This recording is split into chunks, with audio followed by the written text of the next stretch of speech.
Coming off of an impressive 46-win season, the Denver Nuggets have been one of the most active teams of the summer, in an effort to earn themselves a playoff berth that escaped them by just a single game a year ago. They've set themselves up to be one of the most interesting teams in the league next year, led primarily by a group of talented young players. How will all these offseason moves come together? What concerns might there be on the roster? And what should the expectations be for the team next season? My name is Tucker, this is Sporting Logically, and this is my 2018-19 season preview for the Denver Nuggets.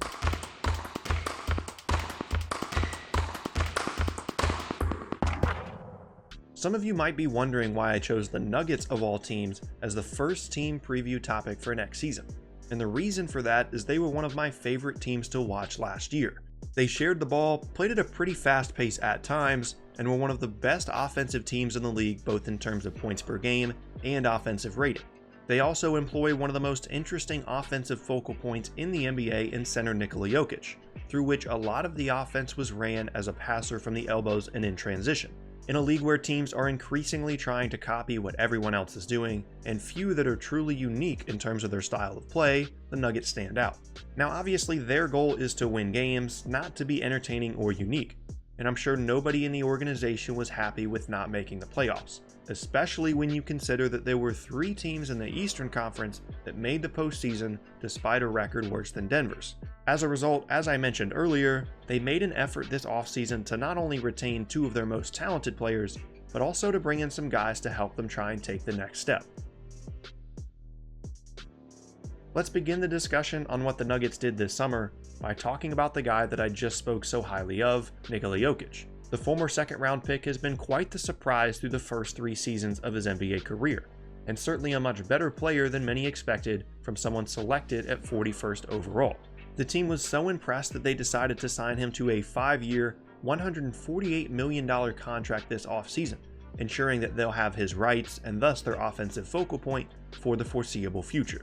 With him locked down, the team is now free to build around him without his free agency being a concern for a while. While you could argue that this is a lot of money for a player that has looked as bad defensively as Jokic has to this point in his career, this is a move that the team needed to make, as they couldn't afford to lose their most important piece and the foundation of their team. He will need to continue to make strides on the defensive end for Denver to be considered an upper tier team in the West. But for now, his offensive ability alone is enough for this contract to be worth it to the Nuggets. After Jokic, the team wasn't quite done re-signing players, bringing back guard Will Barton on a 4-year, $54 million deal. Barton has been a strong player for the team since he arrived, primarily as a scorer and shot creator. He had a great season last year, playing in 81 games and starting in 40, while providing positive contributions in a number of statistical categories. Similar to the Jokic re-signing, although obviously much different in terms of the salary, if the Nuggets are serious about competing for playoff spots and wins moving forward, then keeping this group together as much as possible needed to be a priority this offseason, even if it means slightly overpaying compared to the rest of the market, which you could make the argument was the case here with Barton. He's a valuable player, sure, but he fits in a similar combo guard mold to that of Jamal Murray, with neither of them nor Gary Harris being a point guard in the traditional sense of the word, making this not only a hefty investment, but also a potentially unnecessary and redundant one. To compensate for the salary cap implications of re-signing both of these players, the team decided to move forward with a number of salary dumping moves, sending Wilson Chandler to the 76ers and Darrell Arthur and Kenneth Faried to the Nets. Each of these moves does end up saving the team a good amount of money, but each come with their own costs as well. In losing Chandler, the team traded away basically the only player that can fill the 3-and-D wing role that's so crucial to team success in the modern NBA. Though he has had his fair share of injury issues in recent seasons, Chandler only missed 8 games last year and provided strong contributions on both ends of the floor. He isn't an outstanding defender, but he does have good size and shooting ability that is crucial in an off-ball player. I have concerns about how this move leaves the Nuggets roster construction, but I'll get to that in a later section.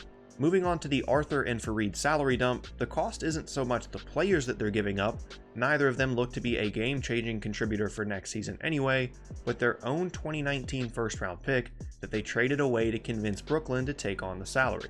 The pick is protected 1 through 12, so the mindset here is that if they're able to make the playoffs like they hope to, it would be a late teens or early 20s selection, which wouldn't matter as much to them anyway, while if they get hit with a ton of injuries and plummet down the standings, they wouldn't have to give up a valuable high lottery pick as a result. But regardless of that logic, it's still never a great idea to essentially just give up a draft pick when you're not considered one of the top tier teams in your conference. I understand that it's a common move for teams to attach draft assets in order to dump salary, and that's definitely something the Nuggets needed to do. But it's still unfortunate to see them just giving away draft assets when they haven't really completed the team that they'd like to have moving forward. Last up in this section are two of the biggest wildcard additions of the entire offseason, drafting Michael Porter Jr. with the 14th overall pick and the signing of Isaiah Thomas to a one-year veteran minimum contract. When looking at the selection of Porter Jr., much of the situation is a pretty big mystery. What we know is that he was undoubtedly one of the most talented players in the draft, but slipped as a result of injury concerns. What we don't know is pretty much everything else. Since he was drafted, there hasn't been a ton of news about his injury status or whether he'll be able to play at all next season. The Chandler trade makes me think that the Nuggets do expect the rookie to suit up at some point next year, because if he doesn't, they're really lacking in wing depth.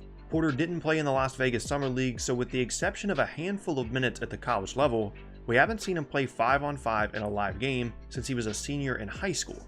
The team is obviously hoping that he can have a Joel Embiid-like recovery from injury and be the added bit of star power they need to lift themselves up into the upper tier of the Western Conference.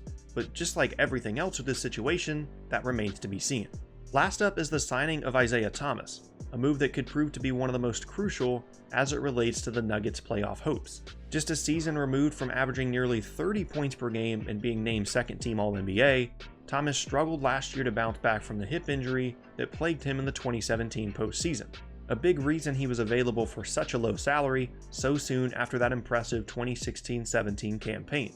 It seems likely that he'll slide into a six-man role for the team this season, with Gary Harris, Jamal Murray, and Will Barton firmly ahead of him in the guard pecking order. But that could prove to be the best thing for him at this stage of his career, considering his reputation as a defensive liability. That isn't to say that he couldn't play at a starting caliber level. With a talented young backcourt and a natural facilitator in Jokic, his score-first style would be better suited for a bench role, in my opinion.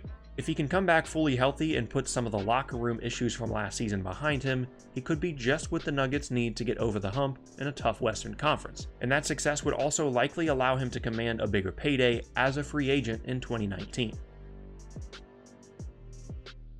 First up is an issue that isn't new to the team for next season, the defensive side of the ball. As fun to watch as the Nuggets can be offensively, they were statistically one of the worst teams in the league last year on the less glamorous side of the court.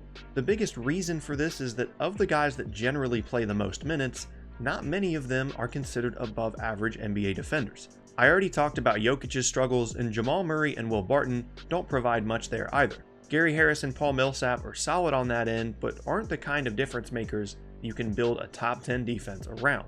Adding a rookie that might not even be able to play next year and one of the worst perimeter defenders in the league, among guys that play heavy minutes in Isaiah Thomas, won't help them at all either.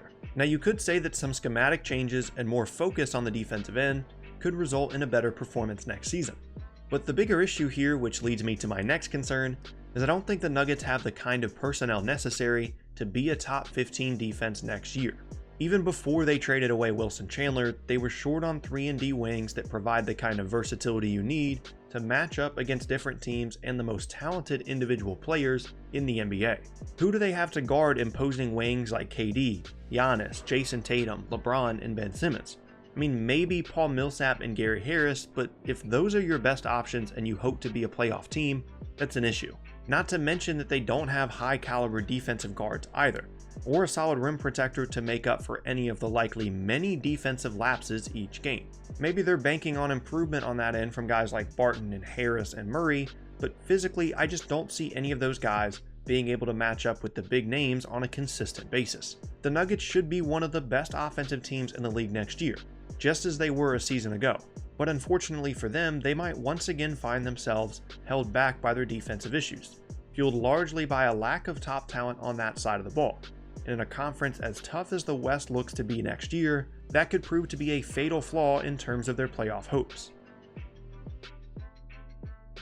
Okay, now having addressed the offseason and the concerns that I have, it's time to set the expectations and predictions for the Denver Nuggets next season. Judging by the moves they've made and the salary they have committed, the expectation should at the very least be a playoff berth next year. After all, they were only 3 wins back from the 3rd seed last season, the Portland Trail Blazers, which shows just how crazy the conference was beyond the Warriors and Rockets, but also how little margin for error there will be moving forward. They have the talent to make it happen, and so long as they stay relatively healthy, my prediction would be that they do make the postseason, probably in the 6 to 8 seed range. Of the 8 teams that made the playoffs in the West last year, it's tough to point out who might be on the outside looking in if you're moving Denver into the top 8. But there's turmoil in Minnesota, and the Trailblazers aren't as safe as last year's 3rd seed finish would make you think. It won't be easy as the Clippers, Mavs, and obviously Lakers are much improved, but despite their defensive issues, I think the young core Denver has put together will break into the postseason, likely as a result of Portland and Minnesota falling out.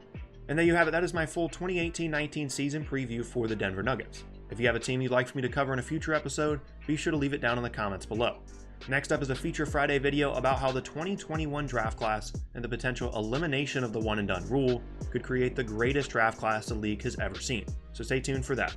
Once again, my name is Tucker, this has been Sporting Logically. Thank you guys so much for watching, and I'll see you all next time.